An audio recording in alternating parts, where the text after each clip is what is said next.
Hello everyone, welcome to my channel Adris world. আজকে আমি একদম ইজি পদ্ধতিতে ডিমের কোরমা রেসিপিটি করব। প্রথমে ডিমগুলোকে সেদ্ধ করে হালকা ভেজে নিতে হবে। এরপর কড়াইতে তেল দিয়ে কিছুটা পেঁয়াজ বেরেস্তা করে নিতে হবে। এরকম হালকা লাল লাল হয়ে আসলে পেঁয়াজটাকে তুলে নিতে হবে, কিন্তু আমার পেঁয়াজটা একটু বেশি ভাজা হয়ে গেছিলো, তাই একটু কালো কালো হয়ে গেছিলো। আপনারা চেষ্টা করবেন একটু লাল লাল থাকতে উঠিয়ে নিতে। এরপর আবার কড়াইতে পরিমাণ মতো তেল দিয়ে হালকা কিছুটা পেঁয়াজ ভেজে নিতে হবে। আমি অল্প পেঁয়াজ দিয়েছি কারণ পরে আমি বাটা পেঁয়াজটা ইউজ করব। এরপর গরম মশলা, 2টা এলাচ, 2টা দারচিনি, 2টা তেজপাতা দিয়ে সুন্দর করে নেড়েচেড়ে নিতে হবে। যে পর্যায়ে এর কালারটা হালকা ব্রাউন কালার হয়ে আসবে সে পর্যায়ে পরিমাণ মতো পেঁয়াজ বাটাটা দিয়ে দিতে হবে। আমার হাজবেন্ড আবার একটু গ্রেভিটা খুব পছন্দ করে ডিমের কোরমার, এর জন্য আমি প্রায় 3 চামচের মতো পেঁয়াজ বাটা দিয়ে নিয়েছিলাম। এখানে প্রত্যেকটা স্টেপে মশলাগুলোকে ভালো করে কষিয়ে নিতে হবে। ডিমের কোরমা রোস্ট এগুলো টেস্টই আসে মশলা কষানোর উপর।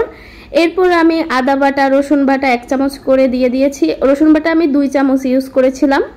এ পর্যায়ে আবার ভালো করে মশলাটাকে কষিয়ে নিতে হবে। আপনি মনে রাখবেন যত মশলাটাকে বেশি করে কষাবেন তত টেস্ট ভালো আসবে।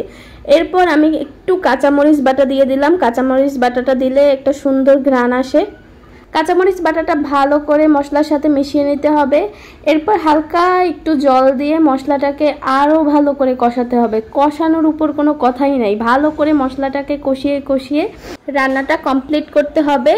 এরপর একে একে লবণ, কালারের জন্য একটু হলুদ, মরিচ, জিরার গুঁড়া দিয়ে আবার মশলাটাকে নেড়েচেড়ে নিতে হবে। নাড়তে নাড়তে এক পর্যায়ে দেখবেন মশলার তেলটা একদম উপরে উঠে এসেছে। সেই পর্যায়ে আপনার বুঝতে হবে মশলাটি কষানো শেষ। ঠিক এই পর্যায়ে বেটে রাখা কয়েকটি কাজু এবং কাঠবাদাম দিয়ে দিতে হবে। ডিমের কোরমা রোস্ট এগুলো বাচ্চাদের খুবই পছন্দের খাবার, এগুলো একটু মিষ্টি মিষ্টিই ভালো লাগে।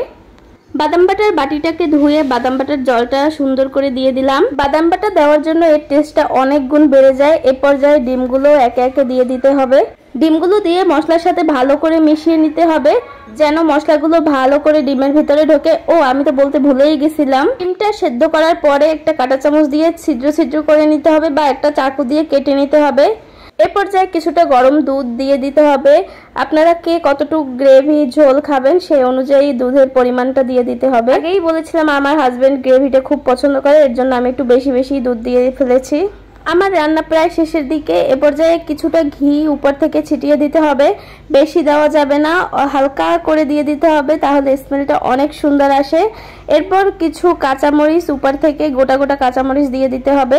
এই কাঁচামরিচের ঘি দিলে স্মেলটা এত সুন্দর আসে, টেস্টটাও অনেক গুণ বেড়ে যায়। আমার রান্না পুরোপুরি কমপ্লিট। সেই প্রথমে করে রাখা পেঁয়াজের বেরেস্তাটা উপর থেকে ছিটিয়ে দিতে হবে। আমি খুব একটা ভালো রান্না করতে পারি না, বাট এই ডিমের কোরমাটা এত মজা হয়েছিল, আমার হাজবেন্ড তো খুবই পছন্দ করেছিল। আজ এ পর্যন্তই, টাটা।